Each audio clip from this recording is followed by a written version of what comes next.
Hello friends, இன்றைக்கி நம்ம சுவையான வெண்பொங்கல் எப்படி செய்கிறதுன்னு பார்க்கலாம். அதுக்கு தேவையான பொருட்கள்: 3/4 கப் பச்சரிசி, அது 150 கிராம்ஸ். 1/4 கப் பாசிப்பருப்பு 50 கிராம்ஸ். முந்திரி, கருவேப்பிலை,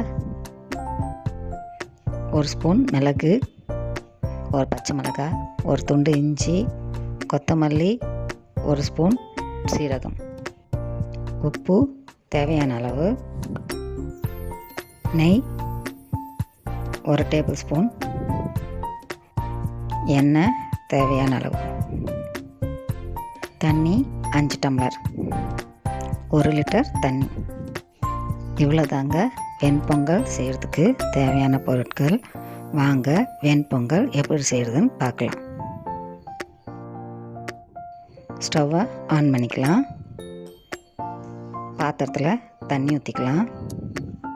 தண்ணி சூடான பிறகு கழுவி வச்ச அரிசியும் பருப்பையும் சேர்த்துக்கலாம். சேர்த்துட்டு கொஞ்சம் உப்பு சேர்த்து குழைய வேக வச்சுக்கலாம். இப்போ சாதம் குழஞ்சி ரெடி ஆயிடுச்சு. இதுக்கு ஒரு தாளிப்பு கொடுத்துடலாம். இப்போது ஸ்டவ் ஆன் பண்ணி கடாய் வச்சுக்கலாம்.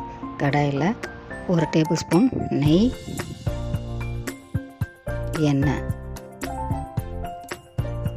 எண்ணெய் சூடான பிறகு மிளகு, சீரகம், முந்திரி சேர்த்து வறுபட்ட உடனே கருவேப்பிலை, பச்சை மிளகாய், இஞ்சி, கொத்தமல்லி எல்லாத்தையும் சேர்த்து வதக்கலாம்.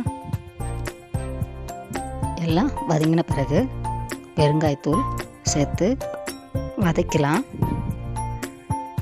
இப்போ எல்லாமே வதங்கிருச்சு. குழைய வேக வச்ச சாதத்தோடு சேர்த்து மிக்ஸ் பண்ணிக்கலாம்.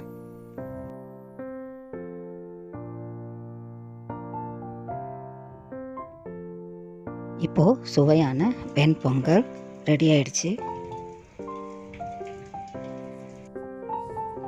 இப்போது சூடான வெண்பொங்கலோட சாம்பார் சேர்த்து கொடுங்க. பொங்கல் அட்டகாசமாக இருக்கும். ரெசிப்பியை நீங்கள் ஒரு வாட்டி ட்ரை பண்ணி பாருங்கள். உங்களுக்கு இந்த ரெசிபி பிடிச்சதுன்னா லைக் பண்ணுங்கள், ஷேர் பண்ணுங்கள், சப்ஸ்கிரைப் பண்ணுங்கள். பாய்.